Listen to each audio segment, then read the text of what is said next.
linfáticos y tumores vasculares, dentro de los más frecuentes, ¿ya? Entonces, vamos a ver, ¿a qué llamamos nosotros aneurisma? El aneurisma va a ser una dilatación anormal circunscrita a un vaso, porque también pueden haber aneurismas, ¿no? En por diferentes razones, por ejemplo, los que son congénitos, los que son adquiridos, ¿no? Y tenemos que los aneurismas también se van a clasificar de acuerdo a su forma y a su tamaño. Generalmente las personas desconocen que puedan tener un aneurisma si no se hacen realmente algún estudio, algún tratamiento, ¿no? Para poder saber si lo tienen el aneurisma. Generalmente vamos a ver que muchas personas desconocen la presencia de un aneurisma y evidencian a través de realmente situaciones de emergencia, donde realmente la persona recién por una resonancia, una tomografía, descubre que tiene este tumor, ¿no? Si no, no lo sabría.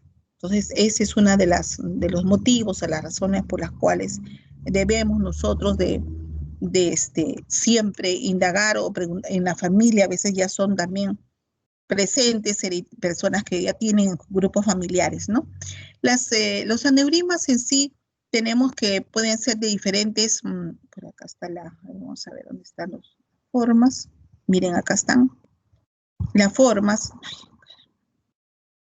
Pueden ser estos aneurismas, miren, de estos tres tipos, ¿no? Vamos a ver que algunos pueden ser saculares, otros pueden ser más fusiformes, ¿no? Miren por ejemplo, esta es una forma donde este aneurisma aquí forma esta formación sacular que luego puede estallar y se rompe, ¿no? Como esta es más bien más fusiforme, ¿no? O sea, los tipos que podamos encontrar, ¿no? Nos va a dar las alteraciones que luego podemos evidenciar, ¿no? Entonces tenemos que estos se clasifican según su forma y según su tamaño. Los aneurismas saquiformes o biosaculares, vamos a ver, son en vaginaciones esféricas. Estos aneurismas fusiformes, sin embargo, van a tener una dilatación difusa, un poco, ¿no? Circunferencial, pero un poco más alargada, ¿no? Con un tramo largo que varía de diámetros y longitud y puede extenderse en el callado de la aorta, hacia la aorta abdominal o hacia las ilíacas. Entonces vamos a ver que generalmente es muy importante poder decir dónde se encuentra ya este aneurisma. Tenemos aneurismas cerebrales, aneurismas abdominales, aneurismas a nivel torácico, de la aorta torácica, ¿no? Entonces tenemos que las arterias en sí son las sometidas a una remodelación y a una dinámica, porque vamos a ver que las arterias tienen sus paredes, ¿no? Donde ya hemos explicado que tiene su íntima, tiene una túnica media, que es la que es bastante, le da mucha solidez o consistencia a la arteria, cosa que la vena tiene una capa muscular muy delgada, ¿no? Entonces, vamos a ver que también las arterias de mayor calibre tienen mayor, ¿no? Esta túnica media está mucho más engrosada y le da solidez, resistencia, porque se supone que va a pasar gran flujo de sangre por ellas. Entonces vamos a ver que estas arterias en sí van a ser sometidas a una serie de cambios, ¿no? Que es a mayor volumen, a menor volumen, y van a cumplir justamente con la síntesis, con la degradación y con la reparación, ¿no? Que existen generalmente frente a diferentes oportunidades según estemos nosotros según las actividades que nosotros desarrollemos, ¿no? Entonces vamos a ver qué puede producirse luego, qué puede producirse en ese aneurisma, que haya trombosis, ¿no? Porque puede haber esa placa ateromatosa que se está formando en esa zona que luego se va a dilatar, ¿no? Y las paredes se van a adelgazar, ¿no? Las paredes son más delgadas. Vamos a ver que si se forma el trombo y en esas zonas puede romperse, se va a romper, por eso toma un tiempo hasta que al comienzo la persona no percibe que tiene esta lesión.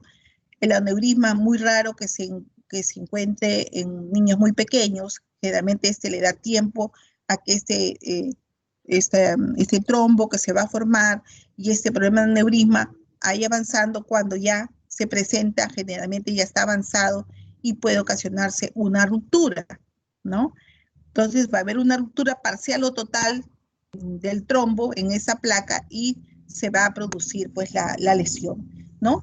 Entonces, cuando esto ocurre en los síndromes coronarios, vamos a ver que generalmente los pacientes van a presentar un dolor precordial, pueden llegar al infarto, y si en caso este se resuelve, ¿no?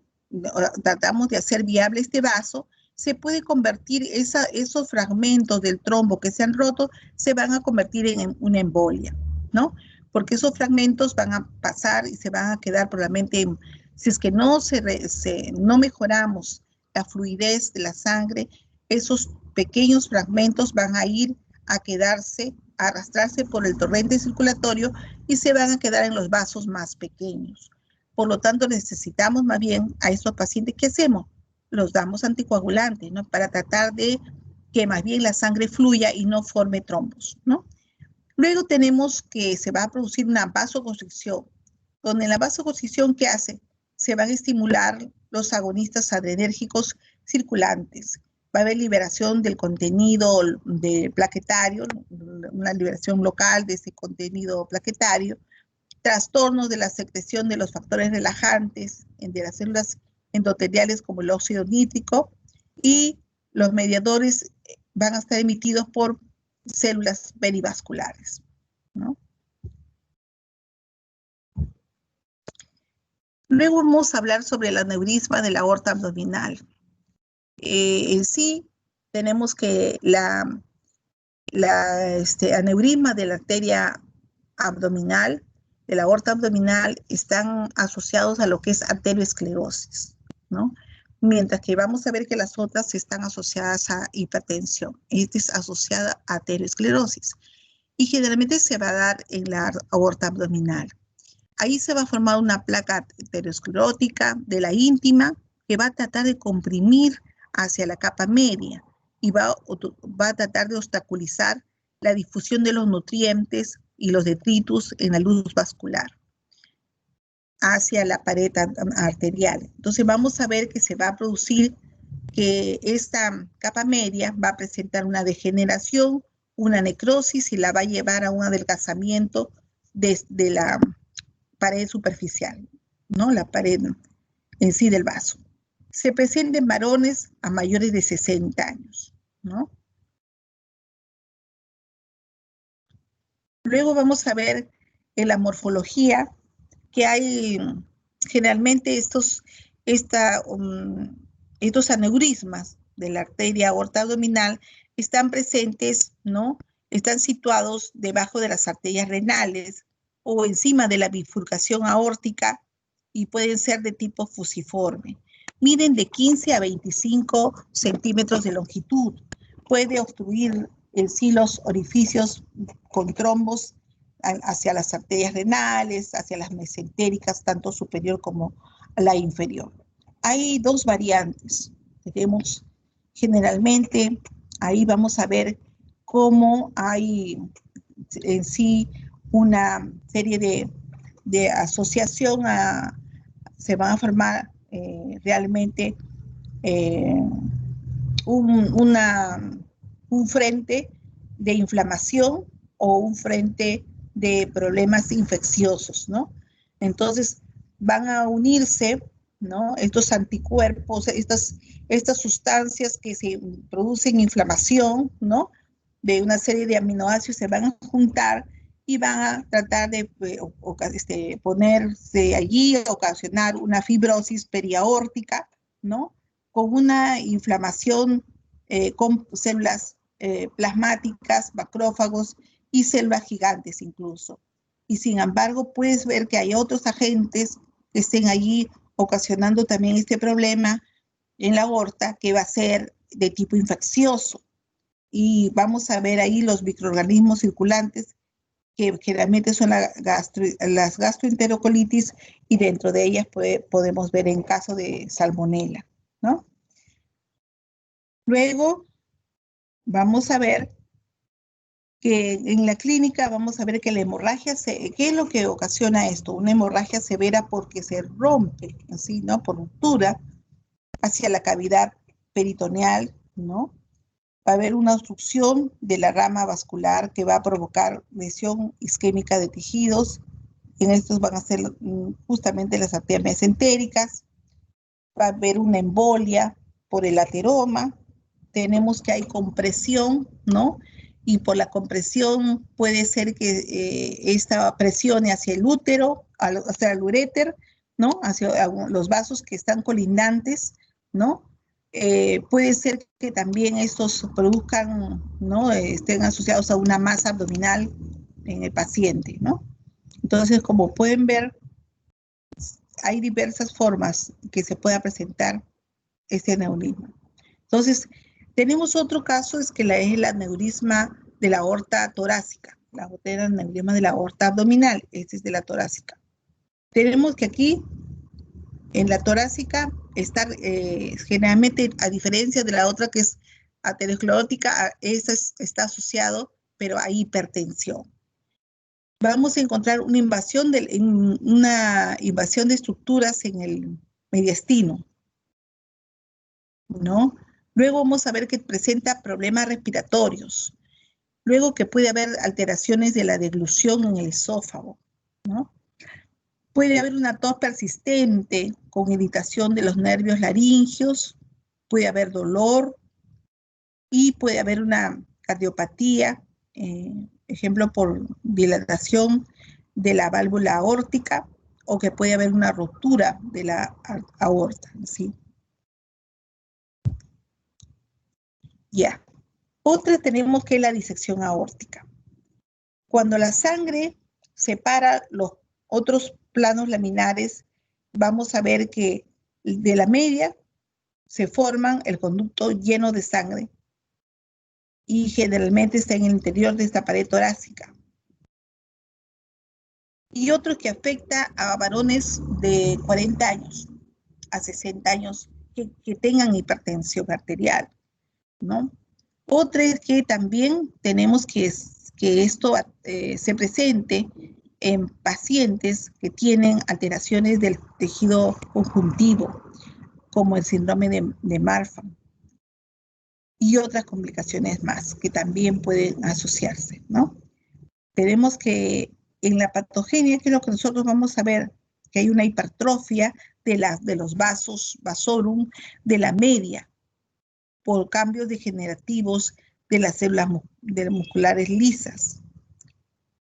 Luego vamos a ver en noviembre que sí vamos a ver en esta disección aórtica qué es lo que es la patogenia que se va a producir. La hipertrofia de este vaso vasorum en la capa media por cambios degenerativos de las células musculares lisas. Y en la morfología, ¿qué es lo que nosotros vamos a ver? Que esta degeneración quística va a estar presente en la capa media con presencia de macrófagos con una placa teromatosa. Puede haber también aumento en la degradación del colágeno. Incluso el estrés puede provocar su ruptura. ¿Ah?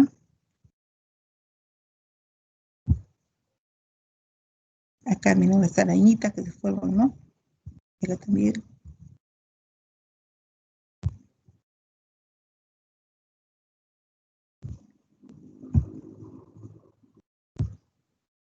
Uy, se pasó. Allá. Luego vamos a ver que también hay otras alteraciones que nosotros vamos a encontrar, aparte de las inflamatorias e infecciosas en las arterias. Vamos a encontrar que también las venas pueden ser comprometidas por lesiones, ¿no? Lesiones inflamatorias, como también pueden ser de tipo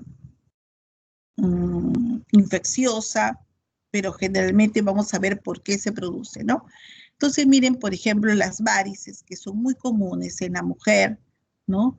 Que son lesiones, no son malignas o benignas, pero sí son cosméticamente que les puedo decir, estéticamente incluso mal vistas, ¿no? Porque ellas a través de la piel se pueden elevar, ¿no? Como lesiones tortuosas que realmente siguen todo un recorrido, ¿no? Y que se pueden ser elevadas de color rojo azulado o rojo verde, incluso verdoso, ¿no? Entonces, y vamos a ver que resaltan generalmente en los miembros inferiores, como también pueden estar en otras áreas de las mujeres que generalmente son las más afectadas por las varices. Tenemos que la mujer generalmente en la etapa, tiene una etapa en la menopausia, en la gestación, ¿no? En la gestación, donde se afecta bastante por el crecimiento de su útero y la presencia de su bebé, va a ejercer presión en los miembros inferiores. Y por esa compresión, al menos en mujeres que llevan bebés muy grandes y una gran barriga, ¿no? Va a sufrir, ¿no? La compresión no solamente de sus vasos, de los órganos internos, sino también de los miembros inferiores por el peso, ¿no? Entonces vamos a ver que ellas van a presentar, muchas veces con el tiempo la mujer presenta varices. Quizás con un bebé no, pero quizás aquellas mujeres que ustedes ven que tienen más de 3 hijos, indudablemente tienen varices, ¿no? Incluso muchas personas jóvenes sin embarazo también tienen varices. Entonces, vamos a ver porque también tiene una tendencia de tipo familiar, hereditaria, ¿no? Entonces, ¿qué va a pasar? Que esas personas que están generalmente muchas horas de pie pueden proporcionar este tipo de varices y es muy frecuente en nuestro medio que haya tromboflebitis y flebotrombosis, ¿no? Entonces, vamos a ver que generalmente estas lesiones, si bien es cierto, no son, como les dije, no son malignas, pero estéticamente sí son de vital importancia para aquellas personas, para las mujeres en sí. Y aparte de eso, de que pueden ocasionar, o sea, ellas conducen, ¿no es cierto?, sangre a través de estos vasos que más bien producen cierta limitación, dolor y cierta limitación funcional en el desempeño de sus actividades, ¿no? Porque generalmente el retorno venoso va a ser un poco más lento, se va a quedar retenido porque las válvulas no envían, no responden la sangre hacia los órganos, ¿no? No retornan. Entonces que se quedan en una éxtasis, ¿no? Venosa. Y entonces vamos a ver que generalmente, como ya les dije, se presenta la mujer y tiene que ver mucho sus actividades y también su edad. Cuanto más madura, tiene más problema, cuanto más joven, quizás la lesión es menor, ¿no? Entonces puede producirse un cuadro inflamatorio y se va a llamar tromboflebitis, ¿no? Y si es que se produce una trombosis, tromboembolismo, ¿no? O flebotrombosis, ¿no? Entonces, porque incluso ocasionan como nudos en las piernas, ¿no? Donde impiden el pasaje. Y generalmente a personas se les recomienda hacer mucha actividad, hacer actividad física, no estar parada, sino actividad física para poder activar. Nosotros cada vez que damos un paso, estamos activando, es como si estuviéramos bombeando para que retorne la sangre de abajo hacia arriba, ¿no? Entonces, eso hace de que las personas no sufran de varices. Aquellos que sufren de varices, aquellos que están estacionados en un lugar y no se mueven por mucho tiempo, entonces, el tanto estar de pie, puede crear este tipo de lesiones tortuosas de sus vasos sanguíneos. ¿Mm? Luego vamos a ver que hay unos tumores congénitos, ¿no? En esos vasos. Los tumores congénitos tienen que ver con el momento que nace el niño con un tumor o en el desarrollo, ¿no? El transcurso de su nacimiento, lo que nosotros llamamos la etapa neonatal, hacia ya la etapa de preescolar. Vamos a ver que esa es una etapa donde aparecen muchas lesiones, ¿no? Y dentro de ellas tenemos que la lesión hemática es una de ellas. Lesiones que pueden ocurrir en estos pacientes, vamos a ver por malformaciones, se van a desarrollar unas proliferaciones vasculares reactivas y vamos a verlas como angiomatosis, como hemangiomas generalmente en la superficie de la piel, ¿no? O también puede ser en órganos internos, ¿no? Que a veces no lo visualizamos hasta que no hay una cirugía. Todas ellas son derivadas del endotelio, de hemangiomas, linfangiomas y angiosarcomas, ¿no? Las benignas y las malignas.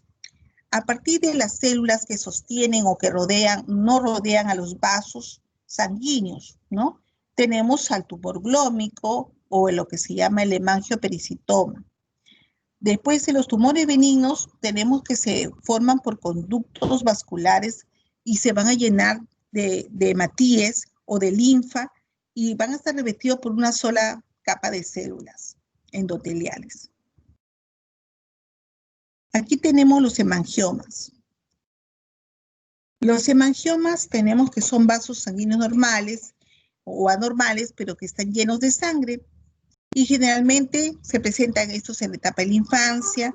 Pueden haber, generalmente entre los tipos más frecuentes que tenemos son el hemangioma capilar, ¿no? El hemangioma cavernoso. El hemangioma capilar, vamos a ver que afecta a los niños y tenemos que estos tejidos subcutáneos y mucosas de las cavidades orales que van a estar comprometidos, puede estar también el hígado, el riñón, ¿no? Y lo podemos ver en esta diapositiva de abajo, como este niñito tiene, miren, su carita rojiza. No necesariamente quiere decir que está todo comprometido, toda la fase, solamente esta zona, ¿no? Tienen un color generalmente rojo, vinoso, ¿no? O de color medio azulado. Entonces pueden medir de diámetros hasta milímetros. Y tenemos que, generalmente la superficie, muchos la vemos en las superficies cutáneas, ¿no? Así elevadas, miren. Y vamos a ver que la morfología son realmente capilares de capa fina, ¿no? Muy densos y encapsulados. Y vamos a ver que tienen el color que tienen, el diámetro, ¿no? Y sabemos muy bien que a veces la mamá se preocupa mucho porque estéticamente ve que no puede desaparecerlo, pero ve que cada vez el niño crece o desarrolla, de repente la lesión también puede hacerse más extensa. Entonces tenemos que generalmente son de superficie cutánea o elevada, hay formación de capilares, ¿no? De pared muy fina, muy densa, encapsulados, llenos de sangre y revestidos con un endotelio pavimentoso. Pueden estar separados por otro estoma pavimentoso también. Entonces también tenemos dentro de ellos del hemangioma, vamos a ver uno de ellos que es el hemangioma cavernoso. El hemangioma cavernoso va a estar conformado por grandes conductos vasculares muy dilatados, ¿no? Y vamos a ver que no delimitados y que son profundos, pueden provocar en sí destrucción y presión, ¿no? Entonces vamos a ver que su morfología, aquí tenemos una vista y tenemos que son masas blandas, esponjosas, de color rojo vinoso, de 1 a 3 a 2 centímetros de diámetro, no están encapsulados, son zonas que generalmente que se seleccionan son la cara, ¿no? Las extremidades en este tipo de lesiones y es frecuente la trombosis vascular por una calcificación distrófica asociada. Puede haber también un granuloma piógeno, ¿no? Que es un hemangioma capilar con un nódulo rojo, pediculado, de rápido crecimiento sobre la piel.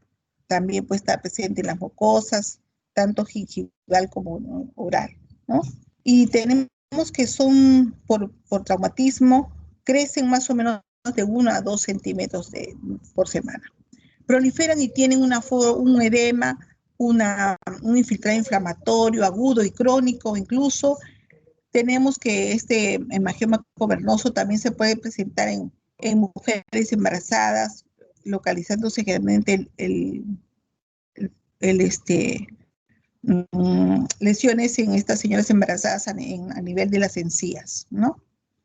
Entonces, miren, este es el hemangioma cavernoso, donde hay unas grandes dilataciones, es lo que generalmente vamos a ver en la lámina.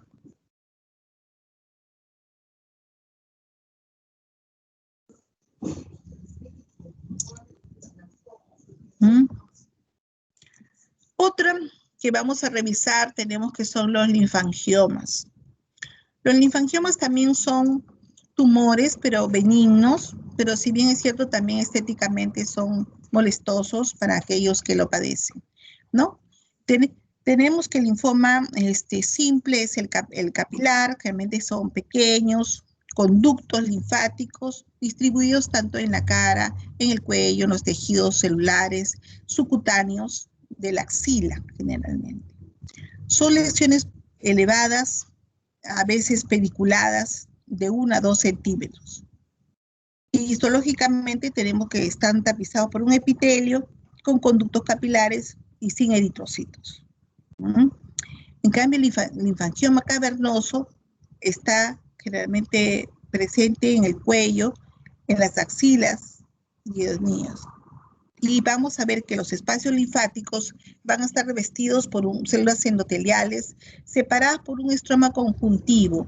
Y eso también, esos linfangiomas cavernosos pueden estar presentes en los niños, en las niñas que tienen un síndrome de Turner. Vamos a ver que generalmente en ellas, las niñas Turner presentan generalmente estos linfangiomas en la zona posterior, ¿no? En la zona superior al cuello, ¿no? Entre lo que es la cabeza y el cuello, allí va a haber un tejido redundante en las niñas con síndrome de Down. Y como también en el síndrome de Turner, ¿no? El síndrome de Turner vamos a ver que se presenta muchas veces un tejido como que sobra, una bolsita detrás, ¿no?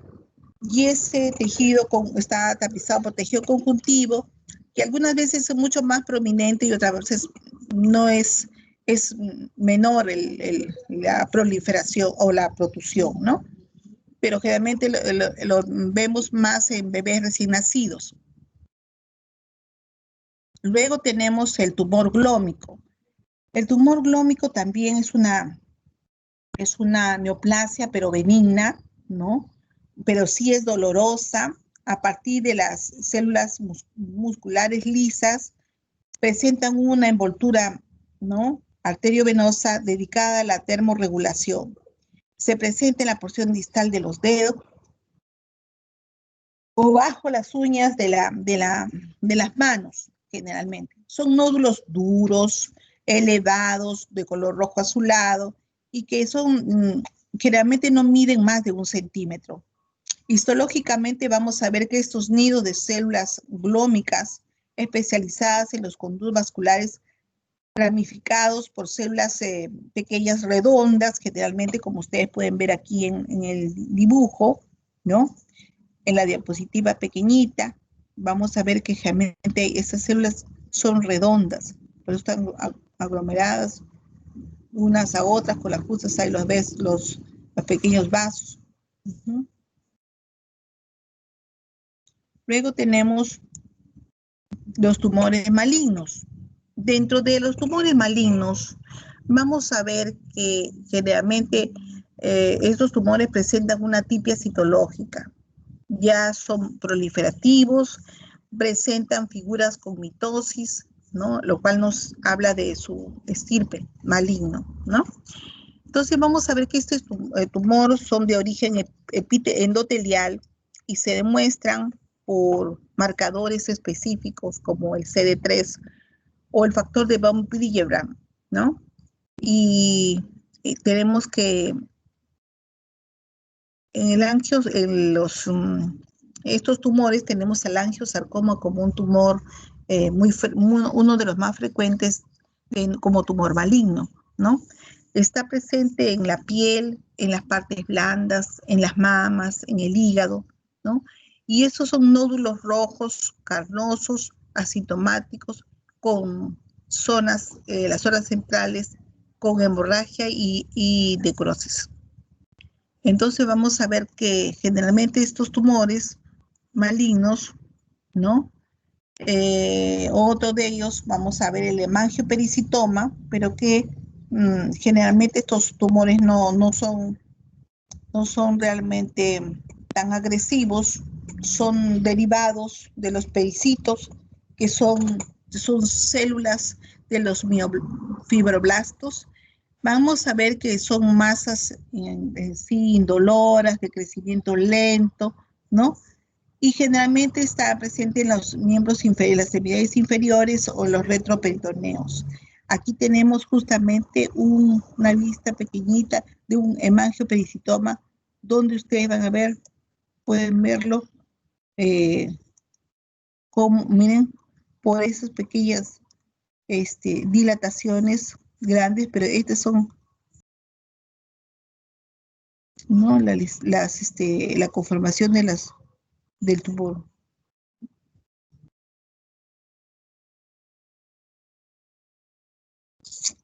Y vamos a ver que estos hemangiopericitomas generalmente utilizamos nosotros algunas tinciones de inmunistoquímica. En todas estas lesiones de los vasos vamos a utilizar tinciones generalmente para marcarlas con CD34, CD10, que son tinciones con inmunistoquímica, que hoy en día se aplican para ver justamente las alteraciones y definir bien los diagnósticos, porque como ustedes podrán ver, estamos tratando de describir las lesiones más frecuentes, pero hay muchas otras variedades que también, también son diagnóstico, pero son mucho más raras con menor frecuencia, ¿no? Entonces, porque también podemos encontrar hemangioblastomas, ¿no? Que son tumores también malignos y generalmente en la época de la etapa neonatal, ¿no? Muy tempranamente en las personas, ¿no? Entonces, por eso les digo que en este tipo de tumores sí se utiliza bastante todo este campo de la inmunistoquímica, que nos ayuda a definir los diagnósticos y a poder también diferenciar la presencia del infiltrado inflamatorio, ¿no? Porque ustedes saben que es importante para poder definir, tipificar bien su diagnóstico y poderle dar el tratamiento adecuado. En todos estos casos que hemos descrito, generalmente hay que dio clínica, ¿no? Clínica presente, pero no es algo que sea muy frecuente, ¿no? Muy frecuente. O sea, los hemangioblastomas sí, pero si hablamos de una granulomatosis de Wegener, puede ser que una o dos ustedes puedan tener la oportunidad de ver en un hospital y de repente han pasado todo un año y ni siquiera lo han visto, porque a veces sí es. Entonces, pero sin embargo, lo más frecuente, como les digo, son las varices, son los tumores glómicos, son generalmente problemas de aterosclerosis, eso sí, dentro